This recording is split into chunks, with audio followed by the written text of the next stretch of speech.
Halo, shalom adik-adik, selamat hari Minggu semuanya. Kembali pada minggu hari ini kita bertemu dalam IHMPT di minggu kedua ya adik-adik ya di bulan Desember ini. Baik adik-adik, sebelum kita mulai ibadah kita pada minggu pagi hari ini, Colin undang adik-adik untuk duduk yang tenang, duduk yang manis. Alkitabnya disiapkan, pembacaan kita hari ini dari Yesaya 35 ayat yang pertama hingga ayat yang ke-10. Sebelum kita mulai ibadah kita pada pagi hari ini, mari kita siapkan hati dan pikiran kita. Mari bersama-sama kita bersaat teduh.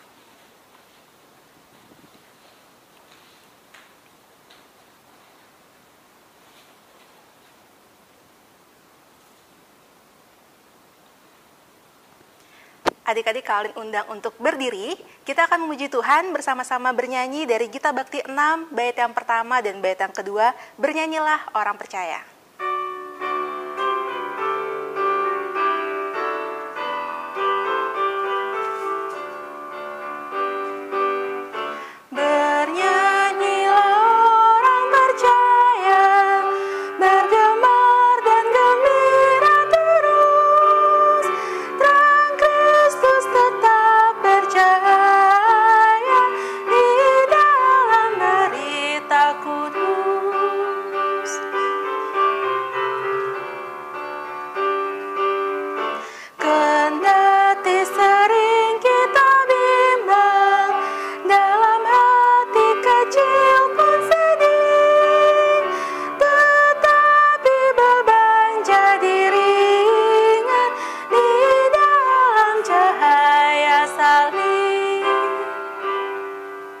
Adik-adik, mari kita bersatu dalam doa, mari kita berdoa.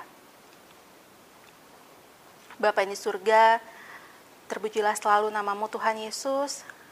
Terima kasih Tuhan, hari ini kami boleh beribadah bersama-sama Tuhan. Kembali boleh memuji memuliakan nama-Mu, belajar akan kebenaran firman-Mu Tuhan. Bapa, kami serahkan ibadah kami ke dalam tangan-Mu dari awal, pertengahan hingga akhirnya Bapa. Kami juga serahkan kakak-kakak yang akan menjadi pelayan firman, Kak Fiori dan Kak Merel Tuhan, kiranya Kau memberkati mereka juga Tuhan. Terima kasih Tuhan Yesus, dalam nama-Mu saja kami berdoa. Amin. Silakan duduk adik-adik. Oke, baik, kita akan menyambut firman Tuhan. Mari kita siapkan hati kita, kembali bernyanyi dari Kidung Jemaat 145. Bait yang pertama, mari tuturkan kembali.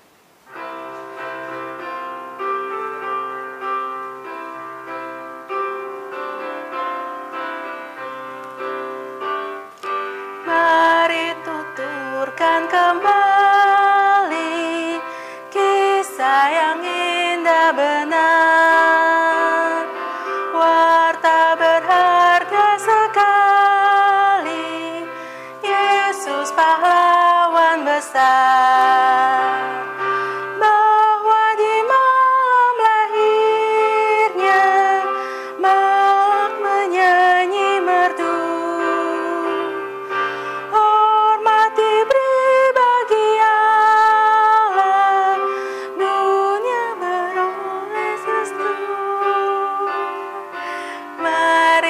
Tuturkan kembali kisah yang indah benar, waktu berharga sekali, Yesus pahlawan besar.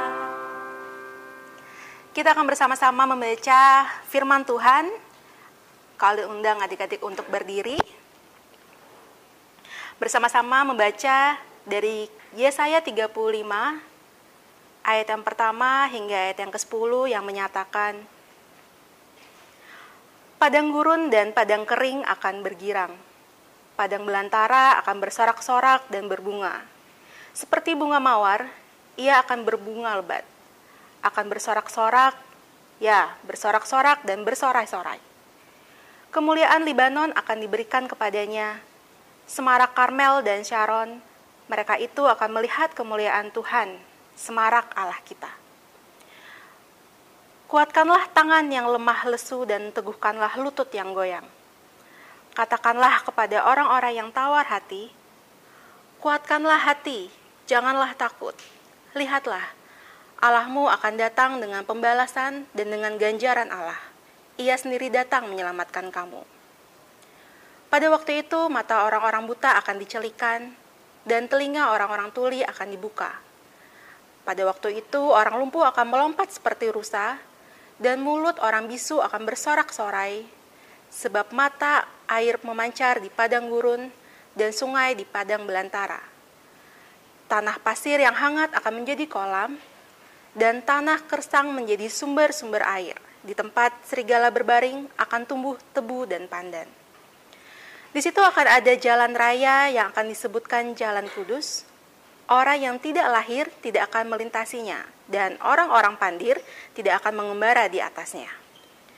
Di situ tidak akan ada singa, binatang buas tidak akan menjalaninya, dan tidak akan terdapat di sana orang-orang yang diselamatkan akan berjalan di situ. Dan orang-orang yang dibebaskan Tuhan akan pulang dan masuk ke Sion dengan bersorak-sorai, sedang sukacita abadi meliputi mereka. Kegirangan dan sukacita akan memenuhi mereka, kedukaan dan keluh kesah akan menjauh. Demikianlah pembacaan firman Tuhan kita, terpujilah Allah, haleluya. Haleluya, haleluya, haleluya, terpujilah, haleluya, haleluya, nama Tuhan terpujilah. Kita akan membagi dua kelas adik-adik, untuk adik-adik Eka atau adik-adik yang SMP bersama dengan Kak Fiori, dan adik-adik Dwi atau adik-adik SMA akan bersama dengan Kak Merel.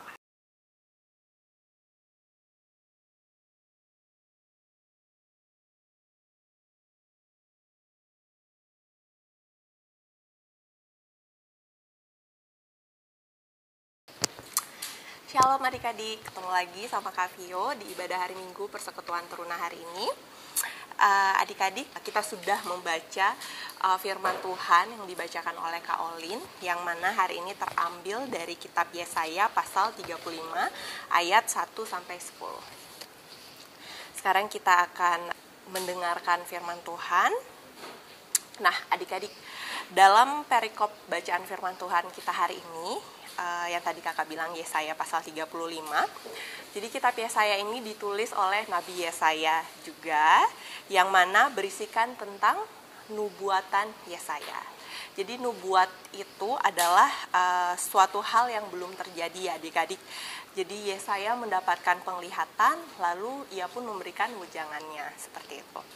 Nah, nubuatan ini ditunjukkan kepada bangsa Israel, yang mana Tuhan itu marah kepada mereka. Nah, pasal 35 ini bicaranya masih tentang konteks minggu lalu ya adik-adik, di mana Israel ini dinubuatkan akan diserang oleh bangsa Asyur. Tapi pada saat itu mereka malah mencari bantuan dari bangsa Mesir, bukannya mencari Allah. Nah, di sini masalah pertama adalah bahwasanya bangsa Israel ini memiliki sikap tidak setia, seperti itu. Kemudian yang kedua adalah mereka ini seperti konteks minggu lalu juga, mereka ini menganiaya sesamanya, budak-budak dan orang-orang sekitarnya. Jadi mereka itu saling menindas. Dan yang ketiga, bahwasanya bangsa Israel ini mulai menyembah Allah lain, menyembah berhala adik-adik, yang mana sangat dibenci oleh Allah. Nah, maka dari itu Yesaya berbicara tentang nubuatan untuk bangsa Israel, bahwasanya mereka akan menerima penghakiman dari Tuhan, yang mana dari penghakiman itu mereka akan mengalami penderitaan dan penindasan. Nah, sebenarnya bukan hanya bangsa Asyur saja yang dinubuatkan akan menyerang bangsa Israel pada saat itu, tetapi juga bangsa Babel. Nah, bangsa Asyur dan bangsa Babel mau memperluas kekuasaannya dengan menyerang Israel itu sendiri. Jadi ceritanya awalnya Israel dengan meminta bantuan bangsa Mesir, ia pun diserang oleh Asyur, tetapi masih tetap kalah pada saat itu. Kemudian mereka dibuang, mereka berada di pembuangan begitu di Asyur. Lalu Babel ini datang dan menyerang Asyur. Nah, saat itu Israel kan berada di bawah pemerintahan Asyur. Makanya bangsa Israel pun saat Asyur digulingkan, mereka dibawa menjadi budak di Babel begitu. Nah, adik-adik, penghakiman di Babel ini sangat sengsara adik-adik, bahkan lebih sengsara daripada di Asyur. Kalau di Asyur, mereka itu meskipun budak atau tawanan, mereka masih diberi pekerjaan, diberi hak-hak khusus. Tapi di Babel ini sendiri, mereka itu dianiaya. Jadi yang ditawan itu biasanya sih orang-orang yang pintar begitu adik-adik. Kenapa? Karena agar supaya mereka tidak bisa membangun kembali negeri Yehuda pada saat itu. Nah, saat mereka lebih dianiaya lagi di Babel, mereka ini berseru-seru begitu kepada Allah. Nah, dalam pasal 35 ini secara jelas menggambarkan situasi bangsa pada saat itu. Dikatakan dengan berbagai perumpamaan, padang gurun, padang kering, tangan yang lemah lesu, lutut yang goyah. Nah, di sini digambarkan suatu keadaan yang tawar hati, begitu ya adik-adik. Nah, dalam keadaan yang demikian, Yesaya selain menubuatkan tentang penghakiman untuk bangsa Israel itu sendiri, ternyata ia pun memberikan kabar sukacita juga tentang pengharapan akan datangnya penolong yang bisa kita baca pada ayat ke-4. Kakak baca lagi sekali ya. Dikatakan, katakanlah kepada orang-orang yang tawar hati, kuatkanlah hati, janganlah takut. Lihatlah, Allahmu akan datang dengan pembalasan dan dengan ganjaran Allah. Ia sendiri datang menyelamatkan kamu. Ya, jadi dikatakan demikian adik-adik. Jadi bangsa Israel diberikan pemahaman meskipun mereka diberikan penghukuman, tapi mereka itu masih diberikan pengharapan kepada Allah, masih dikasihani kepada Allah, bahwasanya keselamatan dan sukacita bangsa Israel itu nantinya akan datang hanya dari Allah saja, bukan karena usahanya bangsa Israel sendiri, bukan pula karena bantuan Mesir, tapi semata-mata karena kasih karunia Allah. Nah, hal yang sama pun mau disampaikan untuk kita, untuk supaya kita itu kuatkan hati dan jangan takut adik-adik. Satu-satunya hal yang membuat kita yakin untuk kita selalu kuat dan tidak pernah takut adalah karena kita punya Allah yang luar biasa. Allah kita itu sungguh tidak terbatas adik-adik untuk menyelamatkan kita, untuk memberi pengampunan, untuk memberi penebusan dan pemulihan bagi kita. Nah, kalau kita baca di ayat seterusnya, ayat 5-10, di sana pun kita bisa melihat suatu nyata pemulihan atau penyelamatan yang Tuhan lakukan. Bentuknya itu nyata, bisa seperti kesembuhan secara fisik atau jasmani. Dikatakan yang buta melihat, orang buta dicelikan, bisu bersorak-sorai, lumpuh melompat. Kemudian ada alam yang indah pun terbentuk, gersang menjadi berumput hijau. Kemudian orang-orang dibebaskan, mereka akan pulang dan masuk ke Sion, yang mana pada waktu itu adalah ibu kota Yerusalem, sehingga kegirangan dan sukacita memenuhi mereka. Wow, luar biasa ya adik-adik Allah kita. Maka dari itu, adik-adik harus tahu bahwa kehidupan tanpa Tuhan itu adalah suatu kesia-siaan adik-adik. Karena sukacita, damai sejahtera semua asalnya dari Tuhan saja.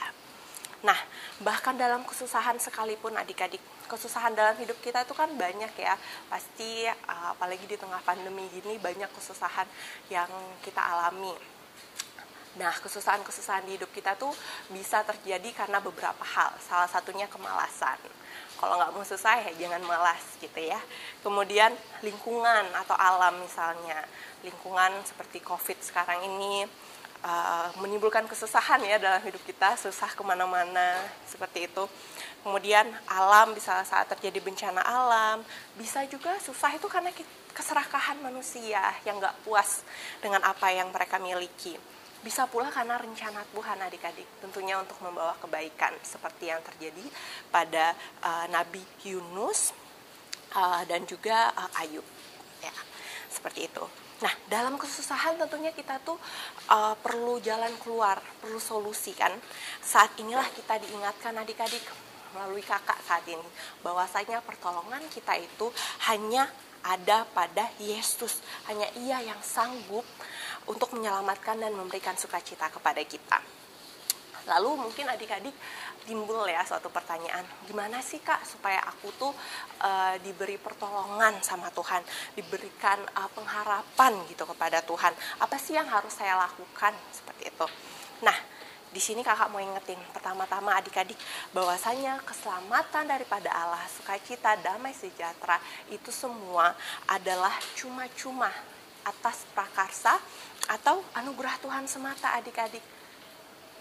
Nah, jadi apa lantas karena itu anugerah Tuhan kita bisa melakukan hal yang tidak berkenan pada Tuhan? Enggak ya. Jadi ada banyak sekali hal-hal yang bisa kita lakukan untuk menyenangkan hati Tuhan sebagai rasa syukur terima kasih kita atas penyertaan Tuhan di dalam hidup kita.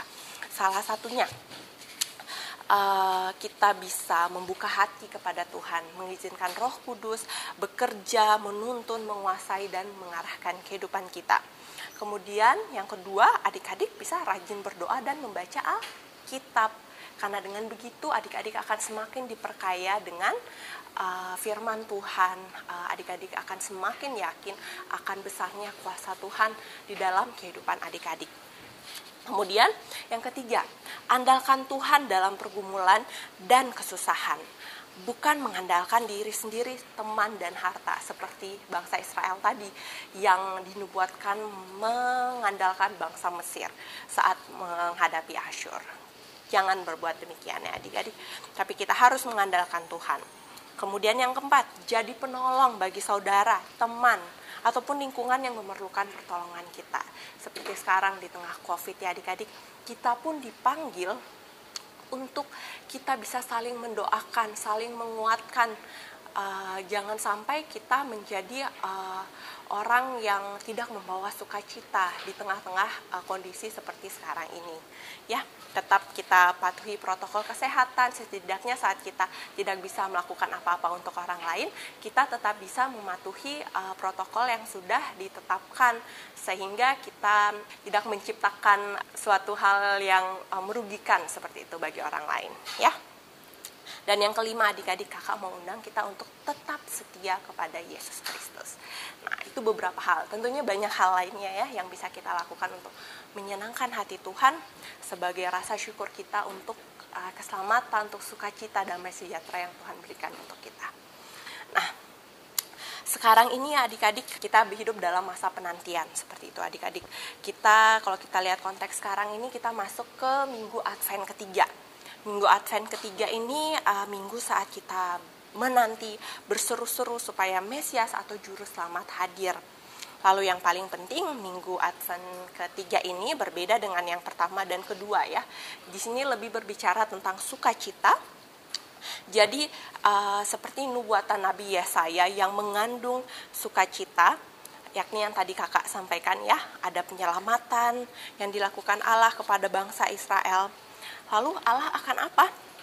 Allah akan menyelamatkan sehingga yang tadinya sakit, baik manusia, baik bumi ini akan dipulihkan kembali. Kita pun dipanggil untuk menguatkan hati yang lemah, untuk kita hadir untuk orang lain. Agar supaya dari kita menolong orang lain itu, percaya nggak sih adik-adik, akan timbul sukacita itu sendiri di dalam hati kita. Sama seperti Tuhan Yesus. Kehadiran Tuhan Yesus itu mendatangkan sukacita nggak sih bagi kita? Mendatangkan sukacita tentunya. Ya, jadi itulah hendaknya kita mengambil komitmen itu adik-adik. Kita ingat, kita dipanggil bukan untuk diri kita sendiri, tapi untuk kita bisa menolong orang lain juga di dalam hidup kita. Kita percaya ya adik-adik, di minggu Advent ketiga ini selain kita menanti dengan sukacita, kita juga melatih diri kita. Kita melihat ya bahwa kita ini memiliki keterbatasan. Kita hidup ini tuh harus bisa melakukan apa yang berkenan bagi Tuhan. Nah, kita berdoa ya di tengah-tengah kondisi seperti sekarang ini, di tengah kondisi COVID ini, supaya Tuhan memulihkan negeri kita segera. Kita percaya bahwasannya apapun yang terjadi itu semua adalah atas kehendak Tuhan, dan kita percaya pemulihan itu datangnya nanti hanya dari Tuhan. Maka selalu kita andalkan Tuhan di dalam hidup kita. kita percaya dengan penantian penuh bahwa pengharapan kepada Tuhan tidak akan sia-sia. Dan selalu yakini adik-adik ya, sukacita, damai sejahtera sesungguhnya bukan dikarenakan keberadaan kita, oleh keadaan pun tidak ditentukan oleh itu, tetapi hanya karena sumber sukacita itu sendiri dan sumber damai sejahtera itu sendiri, yaitu Tuhan Yesus Kristus. Tuhan memberkati. Baik adik-adik, demikianlah firman Tuhan sudah kita renungkan bersama. Mari kita meresponnya dengan bersama-sama bernyanyi dari PKJ 145, bait yang pertama, Tuhan mengutus kita ke dalam dunia dan apa selanjutnya.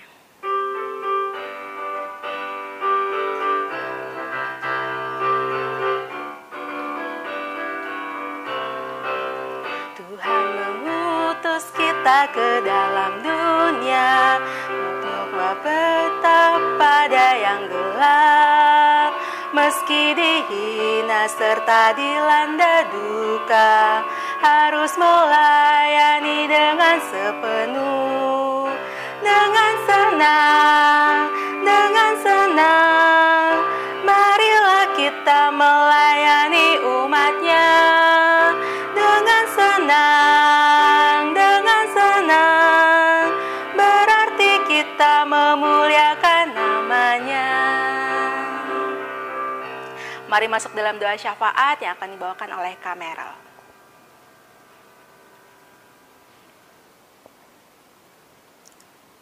Adik-adik, mari kita satu di dalam doa syafaat. Bapa Allah yang Maha Kasih, kami mengucap syukur berterima kasih jikalau di pagi hari ini kembali lagi kami boleh diberikan kesempatan untuk bersama-sama ibadah hari Minggu Persekutuan Teruna, walaupun masih dalam momen ibadah online ya Bapa, jarak jauh melalui rekaman hari ini.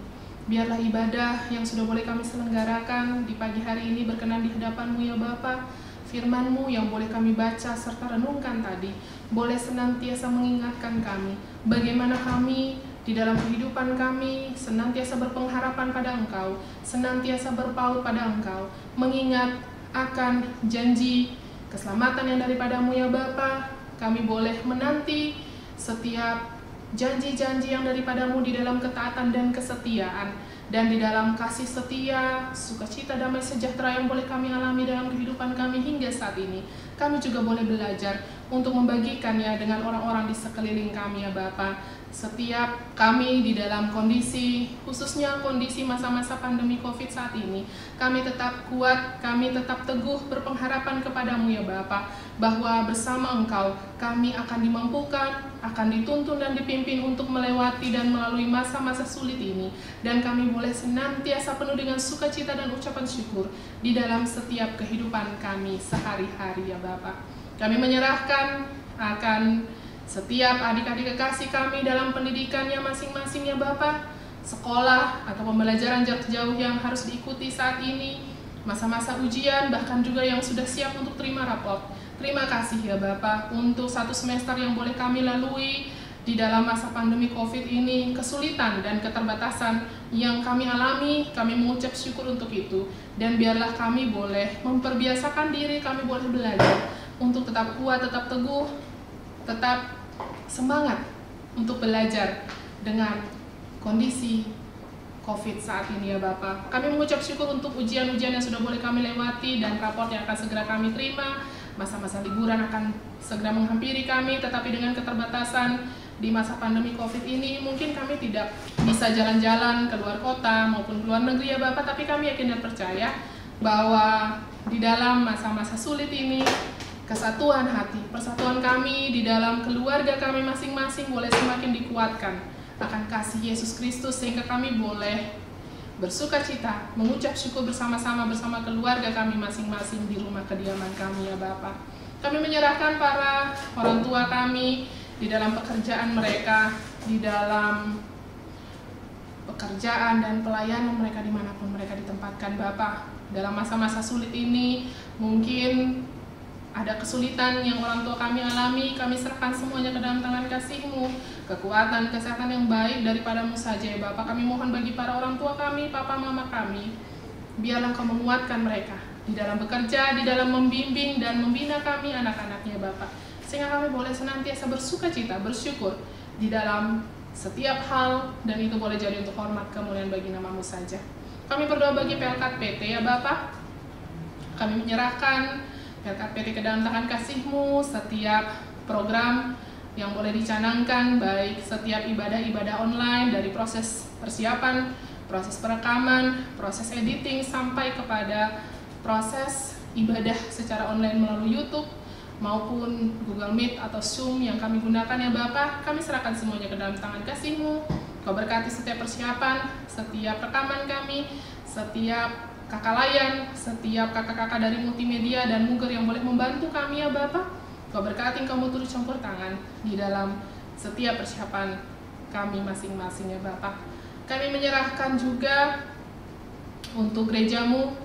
Kau berkati setiap hamba-hamba-Mu yang boleh Kau tempatkan, khususnya ya Bapak, di GPB Maranatha di tempat ini, bersama-sama para presbiter, pengurus Pelkat, para komisi, panitia, semuanya Bapak, orang-orang yang Kau tempatkan, khususnya juga bagi para pelayan-Mu di Pelkat PT ini, berkati, sertai, tuntun, pimpin setiap personal yang Kau tempatkan, sehingga boleh belajar untuk memberikan yang terbaik, dan itu boleh jadi untuk hormat kemuliaan bagi nama-Mu saja Bapak. Bapak yang maha baik, ini doa dan sembahyang kami. Kami naikkan tidak dengan nama lain, hanya dalam satu nama, Yesus Kristus, yang adalah Tuhan dan Juru Selamat kami yang hidup, yang telah mengajarkan kami berdoa bersama-sama. Bapa kami yang di surga, dikuduskanlah nama-Mu. Datanglah kerajaan-Mu, jadilah kehendak-Mu di bumi seperti di surga. Berikanlah kami pada hari ini makanan kami yang secukupnya, dan ampunilah kami akan kesalahan kami, seperti kami juga mengampuni orang yang bersalah kepada kami. Dan janganlah membawa kami ke dalam pencobaan, tetapi lepaskanlah kami daripada yang jahat.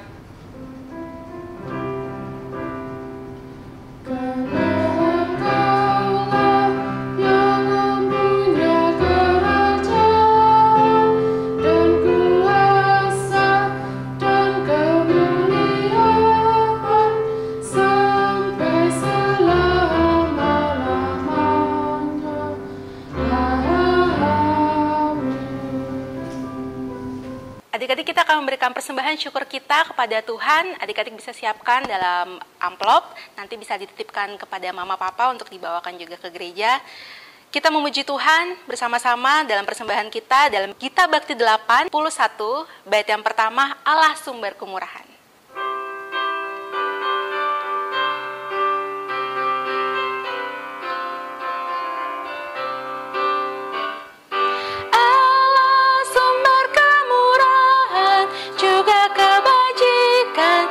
Sepanjang hidupmu, bersyukur senantiasa, puji nama Tuhan kini dan kekal. Bawa persembahanmu segera pada Tuhan Allahmu. Ingat akan janjinya tetap, Ia memberkatimu. Allah sumber kemurahan juga kebajikan di sepanjang hidupmu. Bersyukur senantiasa, puji nama Tuhan kini dan kekal. Adik-adik, Kaulin undang untuk berdiri. Mari kita bawa persembahan kita dalam doa. Mari kita berdoa. Bapa ini surga, inilah persembahan syukur kami Bapa, yang tidak seberapa ini Bapa, tapi kami sangat bersyukur untuk segala berkat yang Kau berikan dalam kehidupan kami. Terutama kami persembahkan hidup kami Bapa, biarlah persembahan tubuh kami bisa menjadi persembahan yang sejati dan kudus dan berkenan bagi-Mu. Terima kasih Tuhan, amin. Kita akan mengakhiri ibadah kita pada minggu pagi hari ini.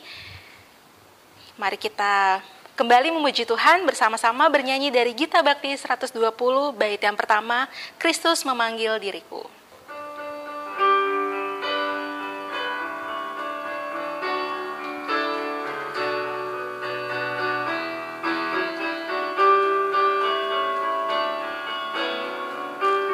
Kristus memanggil diriku, juga memanggil dirimu untuk wartakan kebenaran firman-Nya.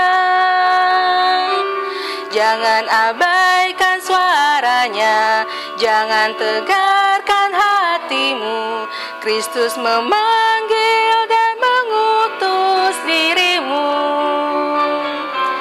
Dia memanggil, Dia mengutus, Dia membimbing dan besertamu selamanya. Demikianlah ibadah kita pada minggu pagi hari ini adik-adik. Selamat hari Minggu semuanya. Awalin ada sedikit warta PT. Untuk hari ini nanti jam 4 sore kita akan kembali beribadah adik-adik. Kalau nggak Zoom, Google Meet ya adik-adik ya. Nanti linknya akan dibagikan oleh kakak-kakak layan yang di grup WhatsApp adik-adik. Jadi pastikan adik-adik setelah ibadah ini nanti sore kita kembali bertemu dalam ibadah secara langsung via Google Meet atau via Zoom. Oke, demikian warta Teruna pada minggu pagi hari ini. Selamat hari Minggu adik-adik. Semoga selalu semangat menjalani hari-hari ke depannya. Tuhan Yesus memberkati.